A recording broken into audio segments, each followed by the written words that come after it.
Welcome to Investing in Intellectual Property with Dave. My name is Dave, and I am an intellectual property attorney, and I talk all things intellectual property from trademarks to copyrights to patents. And the newest thing, which I wanted to talk to you guys about today, NIL, name, image, and likeness. Now, you hear a lot of people go around talking about, hey, nobody's trying to do anything for our community. And when I say our community, I'm talking about the Black community. Well, through this NIL legislation and what's going on with NILs, this is the best time for us to help out ourselves. And it may not start with you. It most likely is going to start with your kids, your sons, your daughters who are going on to play collegiate sports, whether it's in basketball, whether it's in football. Those are at this point the top two sports that's going to command the most out of the NIL. But which I'll talk about a little later, is other sports that you can kind of get money from or just get opportunities as relates to NIL. Now, I want to share my screen here a little bit just to show you how powerful this stuff is. Let's see here. This is on three NIL valuations, and this is just the top 100 uh, NIL valuations, based on the athletes in the country.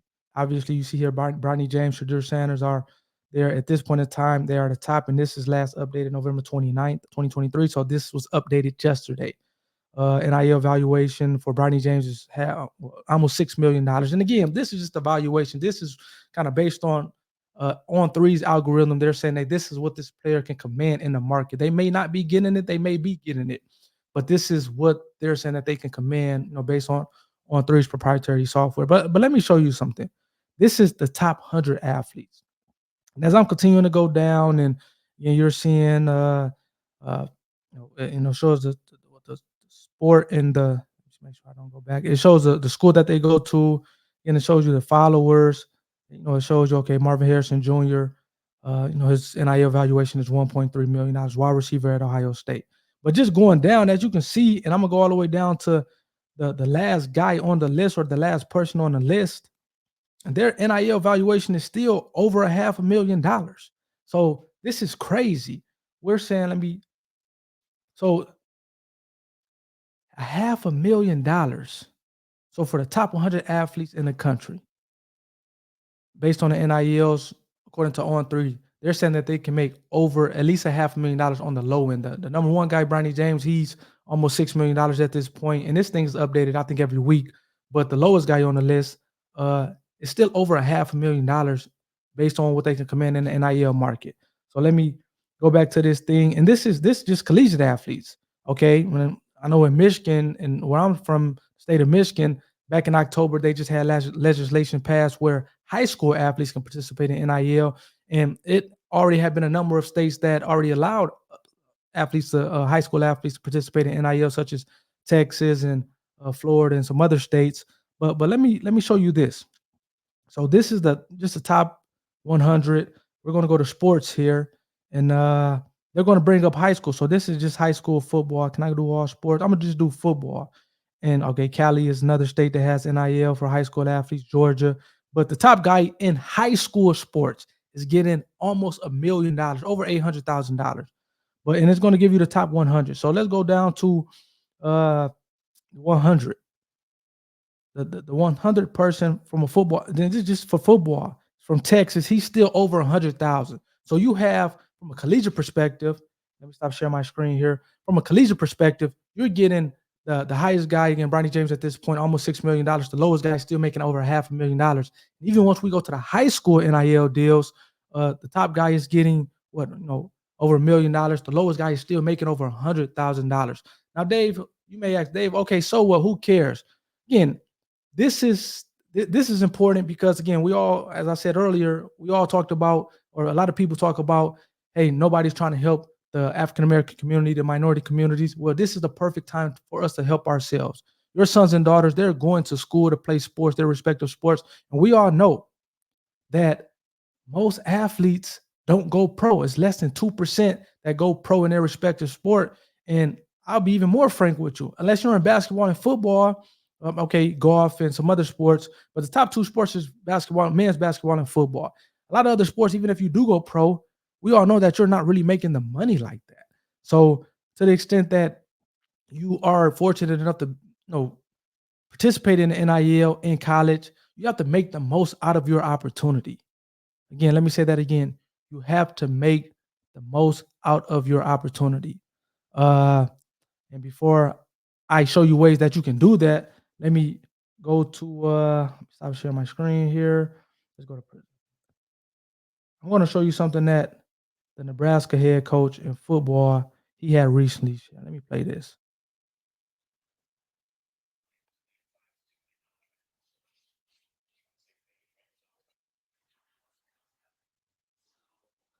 So again, oh, and I didn't even play it. Let's see here. I'm still getting used to this. Okay, now he's up here. Let me go back to what he's saying. Let me play the Teams that interview. have six or $7 million players playing for them. So make no mistake that a good quarterback in the portal costs $1 million to $1.5 to $2 million right now. So just on the same page, right? So let's make sure we all understand what's happening. So So again, he's saying that hey, your good transfer quarterbacks right now is getting paid between $1 million and $2 million. This is again, I'm just trying to build this narrative that hey, these college athletes are making money, life-changing money. To be honest with you, a lot of these athletes, and this is unfortunate to say, but this is going to be the most money that these high school athletes, a lot of them, majority of them, ever make in their life. He's saying again here that your top quarterback in a transfer portal is making between $1 million and $2 million. I saw an article that was saying that the Washington State quarterback has 10 $1 million offers of different schools to come to their school and play quarterback. So people are getting real money with this. And with all that being said, we have to, or the parents and the athletes and their student athletes have to be good stewards of this money, have to make the most out of their money. And for me, that's from an investing standpoint, you have to make sure that you are investing the money the right way. I know, we look at Shador Sanders, and again, he has money. He comes from not come from money, but his dad. We all know who his dad is, and looking like he's going to go to the NFL and play quarterback. And so he may be fortunate enough to buy the Rolls Royces and these different luxury cars and have this luxury lifestyle. And I'm not saying he's not investing the money, but for your average person who's making $1 million or $500,000 in college right now a year, as a student athlete, you have to invest that money. I'm talking about real estate. I'm talking about heck, get you a brokerage account started. I was interviewing the assistant athletic director at Michigan State University. My my school that I went to for undergrad as well as law school, and he's in charge of the NIL. So he's director of NIL for Michigan State University, and he had a proposition about student athletes.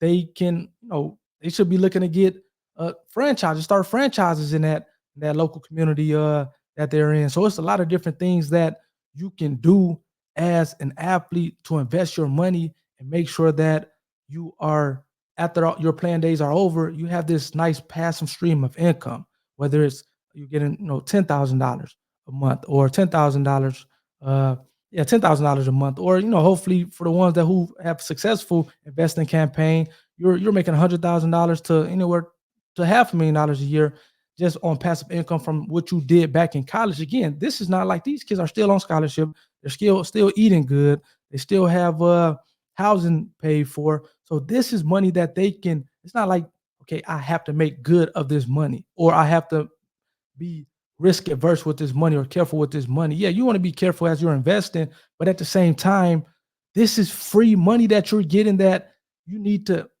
make sure you are getting the most bang out of your buck. You don't have uh bills or things to worry about. I know some athletes are parents, unfortunately, I'll say, but to the extent that you don't have any kids, you don't have any real responsibilities, uh, make sure you're investing this money wisely so that, again, when your plan days are done, you are getting $1 million a year, $500,000 a year, heck, $100,000 a year just off passively based on you having invested your money in wise things such as real estate or stocks or just businesses. So that's the big thing that I wanted to first part of the big thing that I wanted to talk to you about. And parents, this is another thing for the parents because a lot of times, I know when I was playing football at Michigan State, the parents, it was almost this obligation, and I get it that the athlete or the son feel like they had to give money back home to their parents, and I get it. But at the end of the day, the parents have raised you on humble means, and they got through 18 years of that. So let's not feel like as an athlete you have to get that $500,000, that $1 million that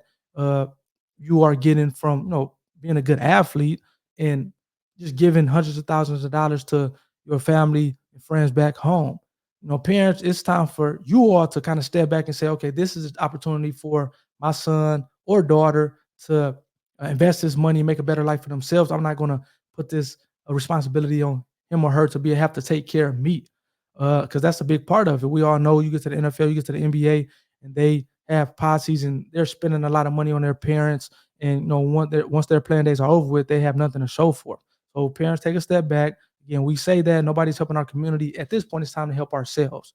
And student athletes, they're making real money in college these days, as I just indicated. So make sure that you're putting the right people around your son or daughter so that they can invest in money. And again, the last thing is make sure you trademarking or getting your intellectual property protected.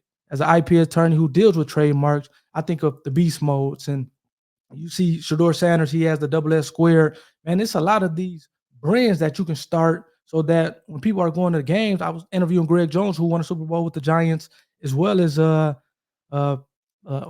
recently inducted into the Hall of Fame at Michigan State. He said that back when NIL wasn't around, back when we were playing, we were teammates at Michigan State, but he said he came to uh, the stadium most days, game day, and people are wearing his jerseys. He didn't get a dime from it. He was a struggling student athlete, not getting a dime, although the university is making tons of money off his name, image, and likeness. Uh, this is a day and age where, hey, as an athlete, maximize your opportunity, protect your IP. So if you have a brand, you have a logo, make sure you protect it, get a trademark. So then now you can put your own logo on different merchandise so that you can make money off of. You can sell the merch. I think again, Shador Sanders does a great job of this, where he's sharing his merch, and I think you can collaborate with the actual school. He does a good job of because again, the logo of your particular school, that's still trademarked by the university, so you can't use that without running the risk of being sued by the university. However, you can enter into a license agreement with that university so that, hey, I'm going to use your, like for example, for Michigan State, you're going to use that Sparty logo, or you're going to use the Block S, and on your apparel that you have trademarked, you're going to give them it's going to be a license.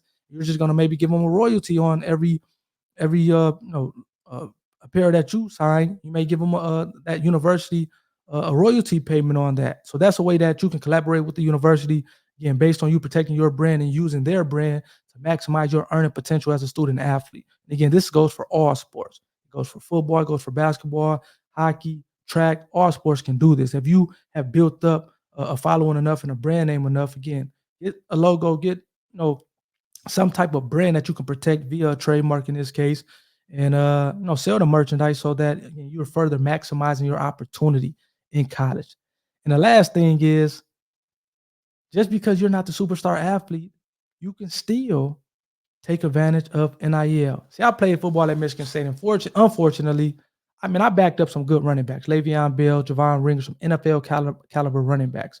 And I wasn't going to be the guy to get $500,000 NIL deals or anything like that. But for the people who are in my similar spot, who just don't command that type of deal because you're not playing like that, or you're kind of lower on the team as it relates to playing time, you can still go to local restaurants, local places, and say, hey, I'll come here after the game and have a pizza, and or I'll promote your business on my social media in exchange for again a free pizza, or maybe a few dollars. And that way you can also take advantage of the NIL. Again, you may not be getting the big bucks, but you may get a free pizza on game days or on the weekends, or something along those lines every week. It's ways that you can still participate in this NIL, because again, a lot of money is thrown around, a lot of opportunities being thrown around. I think this is enough opportunity and money for a lot of people to take advantage of it. You have to go about it the right way. But again, I think this is a great way for the African American community, especially, to kind of change the narrative and start building generational wealth. We always talking about generational wealth, but this is the way that the African American community can really build generational wealth. And it starts with NIL. It starts with protecting your brand, cleaning up your image, making sure you're posting the right things, you're going about things the right way on social media and in life. Because again, ultimately, companies and businesses want to do business with and partner with people who they feel comfortable with, going to represent their brand the right way. Hopefully you got something out of this video. If you did, like, subscribe to the channel, leave a comment. Heck, even if you didn't like the video, still comment, and hit the dislike button, whatever the case may be. And until next time, peace.